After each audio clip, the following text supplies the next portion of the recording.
There's a conversation happening at the highest levels of global power that nobody wants to make public. Not in Washington, not in Brussels, not at the United Nations. It's a conversation about what happens when the world's two most populous nations, two ancient civilizations, two nuclear-armed rising powers decide they cannot coexist as equals. When the same Himalayan mountain range that once defined the edge of the known world becomes the fault line of the next great conflict. I'm Kuye, economist at the London School of Economics, born in Beijing, 1983. I've spent 2 decades studying power transitions in Asia. I watch China rise, I'm watching India rise, and I'm watching them collide. Not yet militarily, not yet catastrophically, but the collision is coming. And when it does, nothing about the global order will look the same. In part 1, I told you about India's rise, the demographics, the manufacturing, the digital revolution, the geopolitical masterclass. Today I want to tell you about the one thing that could derail it. Not inequality, not infrastructure gaps, not political dysfunction. The one thing that keeps Indian strategists awake at night. China, the border nobody talks about.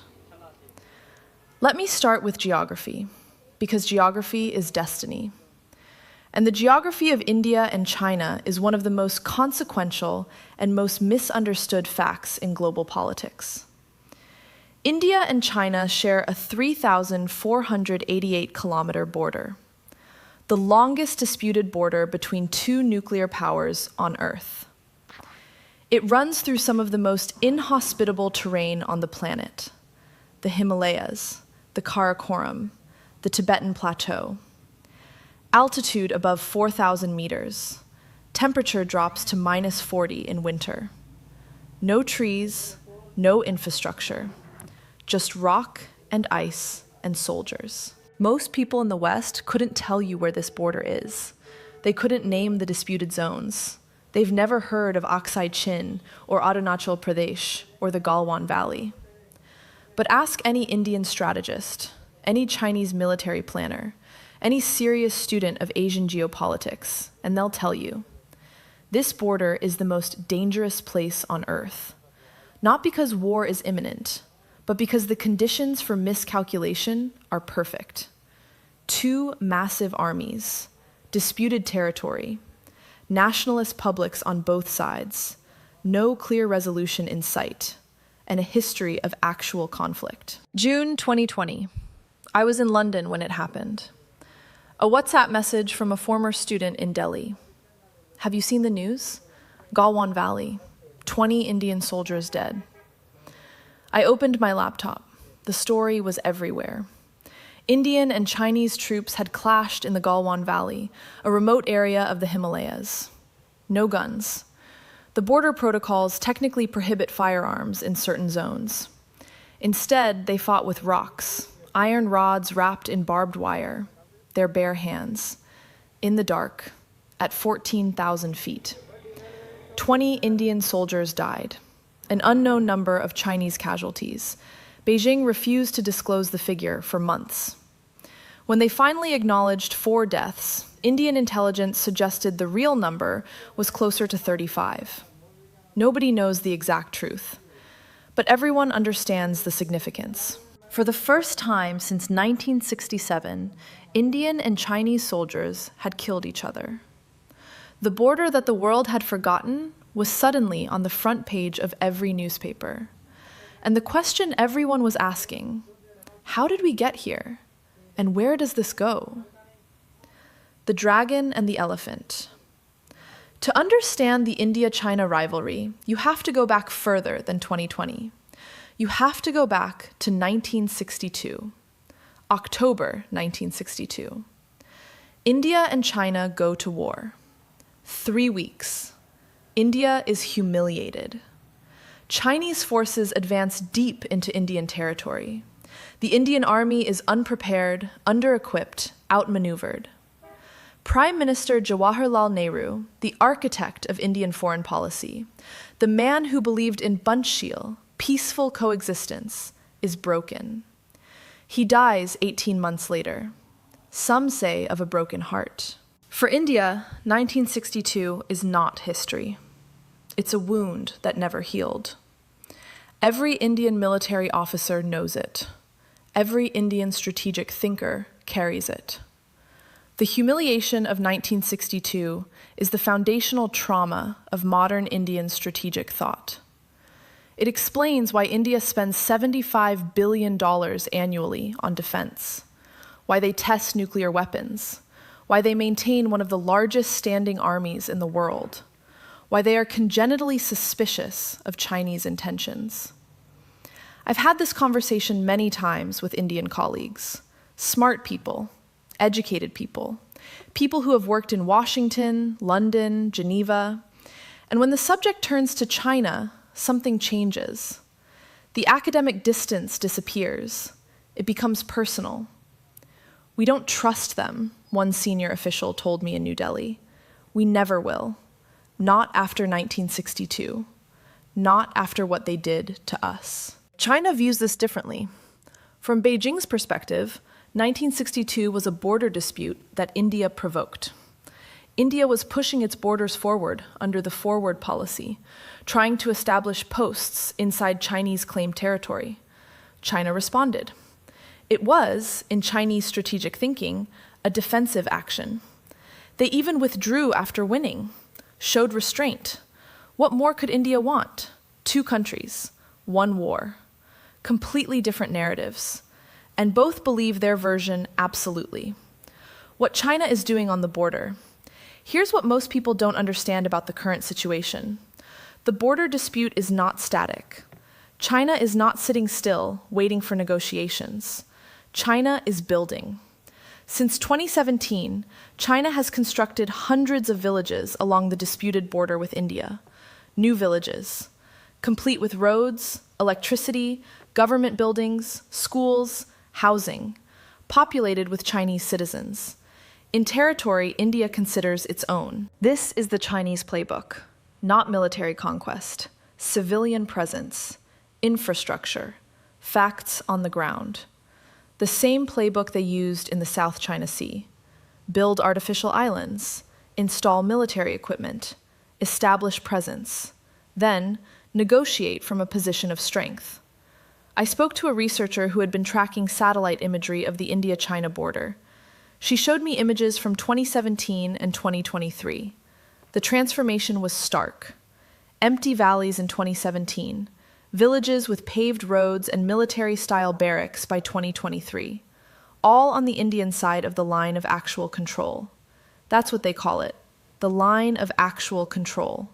Not a recognized border, a ceasefire line from 1962 that nobody ever formalized. She told me something that stuck with me. The Chinese don't need to win a war to win the border dispute. They just need to keep building, keep moving the line, incrementally, slowly, deniably. By the time the world notices, it's already done. India has noticed. That's why they've responded with their own infrastructure blitz. Roads in the Himalayas that didn't exist 5 years ago. Tunnels through mountains that cut travel time from days to hours. Forward airstrips, border villages of their own. An infrastructure arms race at the top of the world, conducted at altitude, in extreme cold, at enormous cost. The economic decoupling. Here's where it gets interesting for an economist, because the India-China rivalry isn't just military, it's economic. And the economic dimension might be more consequential than any border skirmish. After Galwan in 2020, India moved fast. They banned 59 Chinese apps, TikTok, WeChat, hundreds of others, gone overnight. Billions in Chinese tech investment, frozen. Chinese companies trying to enter the Indian market, blocked. They put up tariffs on Chinese goods. They started screening Chinese investments in Indian companies. The message was clear. We are decoupling from you. Economically, strategically, systematically. Now here's the irony. India was deeply economically dependent on China before 2020. China was India's largest trading partner. Indian factories used Chinese components. Indian tech startups had Chinese investors. Xiaomi was the best-selling smartphone brand in India. TikTok had 200 million Indian users. The economic relationship was deep, intertwined, mutually beneficial. And India cut it, deliberately, painfully, because they decided that economic dependence on China was a strategic vulnerability, that Beijing could use trade as a weapon, the way it had used it against Australia, against South Korea, against Norway. India decided to feel the pain of decoupling now, rather than the greater pain of coercion later. This was not a decision an economist would recommend in the short term. The Chinese components are still cheaper. The Chinese investment is still available. The trade relationship, if maintained, would still generate growth. But India made a strategic calculation: short-term economic cost for long-term strategic independence. And they're sticking to it. By 2025, India's trade deficit with China had actually widened despite the political tensions, because Indian manufacturing still needed Chinese inputs. But the direction of travel is clear. India is building alternative supply chains with Japan, South Korea, Taiwan, Europe. It will take years. It will be expensive. But India is doing it, because they've decided that depending on China is not an option. The technology war. But the sharpest edge of the India-China rivalry is technology. And this is where I spend most of my time thinking. Because the technology competition between these two countries will determine who leads the 21st century economy. Both countries understand this. Both are investing massively. And they're taking different approaches. China's approach is state-led, centralized, enormously well-funded. The government identifies strategic technologies, AI, quantum computing, semiconductors, biotechnology. They pour in resources, they direct companies, they mandate outcomes. They have a 15-year plan, and they execute it. India's approach is more chaotic, more market-driven, less coordinated, but potentially more innovative. Indian startups are building solutions to Indian problems at Indian cost points, solutions that then scale globally because they work in conditions of scarcity, high heat, low connectivity, massive linguistic diversity. These are real-world conditions that most of the world faces, but that Silicon Valley never had to solve for. The contrast is sharp. China produces more engineering graduates annually than any country in the world. Millions. State-funded, state-directed, deployed into strategic industries. India produces fewer, but they go everywhere. Into the US tech ecosystem, into European companies, into global research institutions. India's engineers are more globally networked. China's are more domestically concentrated. Which model wins? I honestly don't know. Both have advantages. China can coordinate and concentrate resources in ways India cannot. India produces talent that integrates into the global economy in ways China's cannot, partly by choice, partly by restriction. But here's what I do know. Both countries are building AI capability at extraordinary speed. Both are investing in semiconductors. Both are racing toward quantum computing. And the winner of that race will have decisive advantages in everything: military intelligence, economic productivity, surveillance capacity, geopolitical influence. The Himalayan arms race becomes a technology arms race, becomes an economic arms race. It's all connected, and it's accelerating. The water wars nobody is discussing. There's a dimension of the India-China rivalry that almost never makes it into Western analysis. Water. China controls the Tibetan Plateau, the roof of the world, the source of almost every major river system in Asia, the Indus, which waters Pakistan, the Brahmaputra, which flows into India, the Mekong, which sustains Southeast Asia, the Yangtze and Yellow, which feed China. All originate on the Tibetan Plateau. All flow from Chinese-controlled territory. China is building dams, enormous dams, on the Brahmaputra, which they call the Yarlung Tsangpo. They have announced the largest hydroelectric project in human history on this river. The dam will generate 3 times the power of the Three Gorges Dam. It will control the flow of one of the most critical rivers in South Asia. What does this mean for India? The Brahmaputra flows into India's northeastern states. It provides water for tens of millions of people. It drives agriculture, industry, daily life. And China will now control its flow. This is leverage, enormous leverage. And it's leverage China can exercise without firing a single bullet. In a drought year, hold back water. Downstream crops fail. In a conflict scenario, release water. Downstream flooding, infrastructure damage. No army needed, just a dam operator in Tibet. Indian strategists know this. They've been raising it for years. The West mostly ignores it. But water security is becoming one of the central strategic concerns of the India-China relationship. And as climate change intensifies, as glaciers retreat, as water scarcity increases across Asia, this dimension of the rivalry will only grow. The proxy battlegrounds. India and China aren't just competing in the Himalayas and in technology labs.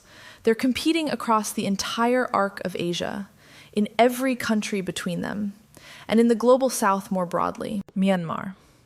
Torn between Indian and Chinese influence. China built the infrastructure, India is trying to build the political relationships. Both are failing in different ways as Myanmar descends into civil war.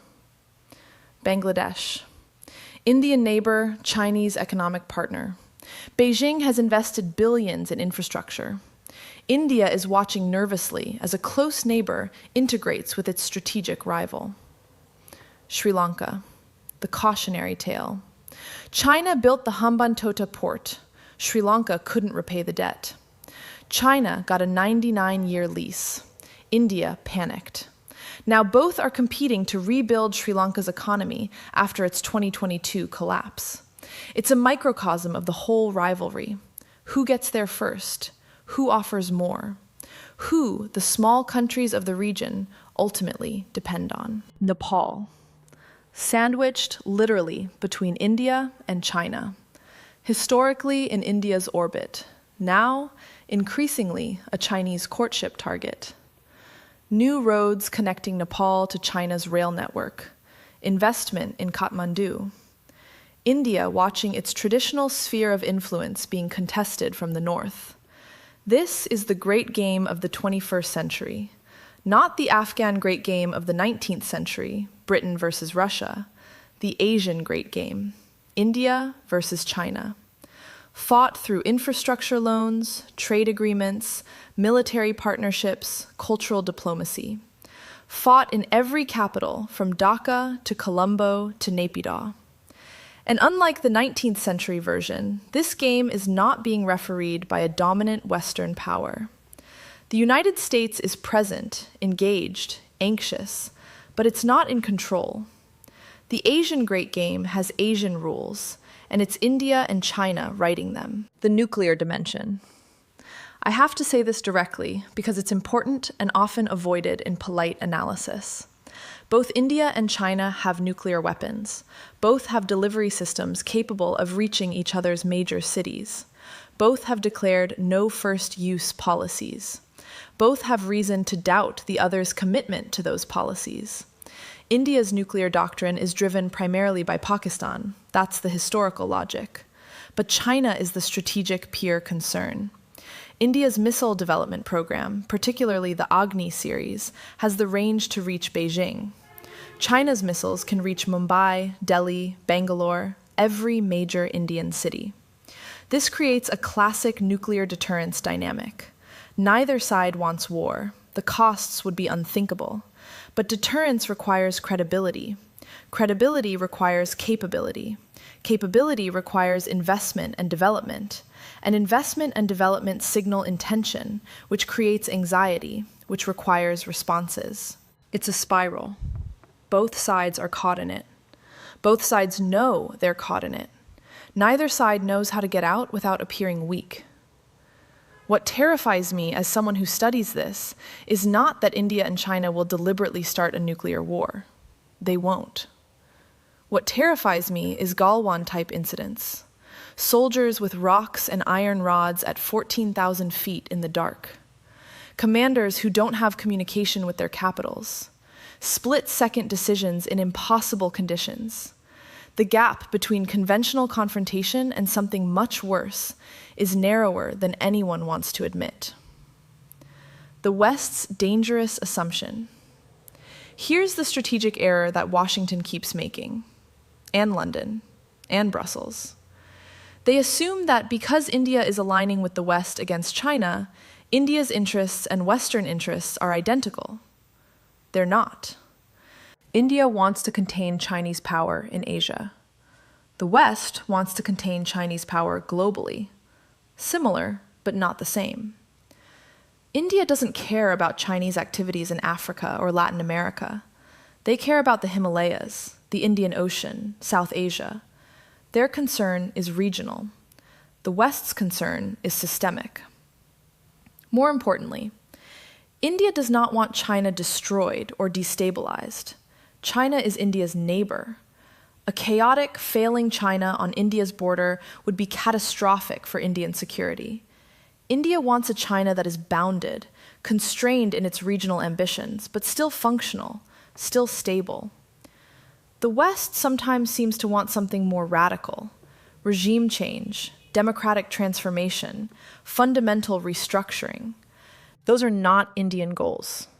And when Western policy pushes in that direction, India steps back, gets quiet, abstains at the UN, maintains the Russia relationship, keeps the BRICS membership, reminds everyone that they are not a Western ally. They are an independent power with their own interests. The West needs to understand this, or the partnership with India will crack at precisely the moment it's most needed. What happens in the next 10 years? Let me give you my honest assessment. Not the optimistic version, not the catastrophic version, the realistic version. The border disputes will not be resolved. There is no political will on either side for the compromises that resolution would require. India cannot give up claims to Aksai Chin without a domestic political crisis. China cannot give up its vision of Tibet as the foundation of its Western security without strategic vulnerability. The disputes are frozen, managed, occasionally erupting, like 2020, like they will again.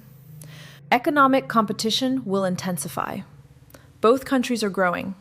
Both are competing for the same export markets, the same foreign investment, the same supply chain relationships. As India grows stronger economically, the competition becomes sharper. Chinese companies that dominated Indian markets will continue to be excluded. Indian companies will push into Southeast Asian and African markets, where Chinese companies are entrenched. The economic rivalry becomes the dominant fact of Asian business. The technology race will accelerate. Both countries will pour resources into AI, semiconductors, quantum. The gap between China's current lead and India's trajectory will narrow. Not eliminate, narrow.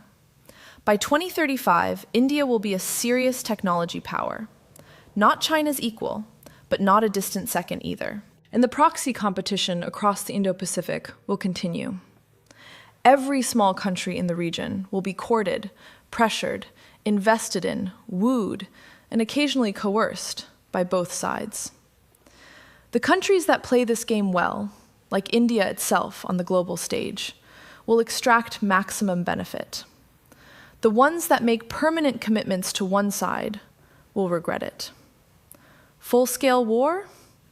I don't think so. The costs are too high. The nuclear dimension is too sobering. Both economies are too intertwined with the global system to afford the disruption of major conflict. But miscalculation? Escalation? Something that starts with soldiers in a valley and becomes something nobody intended? That I cannot rule out. The thing about historical rivalries between rising powers is that they rarely go the way anyone planned.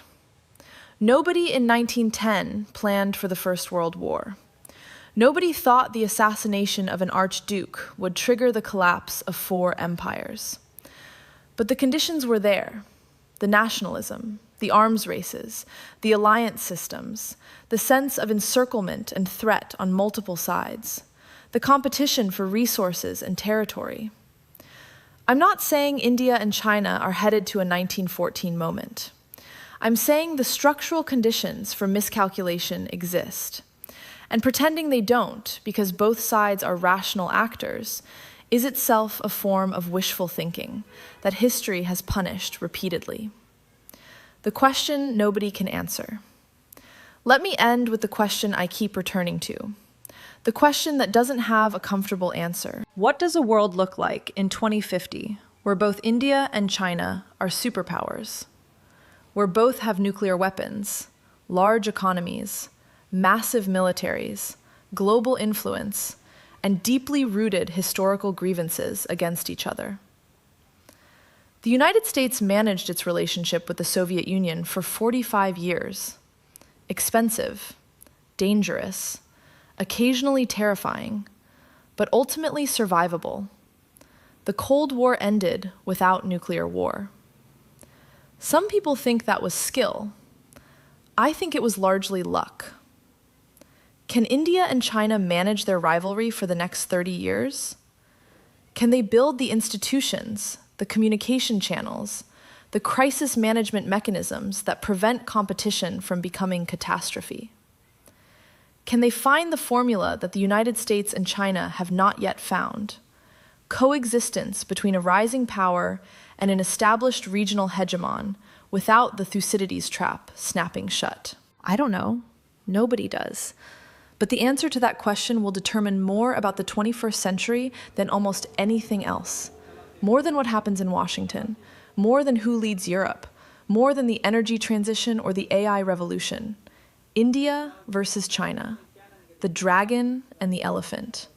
2 ancient civilizations, 2 nuclear powers, 2 incompatible visions of who leads Asia, 1 crowded Himalayan border, the most important rivalry of our time. And most people in the West still can't find Galwan Valley on a map. Pay attention, because what happens up there in the ice and rock at 14,000 feet will determine what happens down here in the cities and markets and political capitals of the world you live in. The stakes are that high. The awareness is that low. And the gap between those 2 facts is the most dangerous space in global politics today.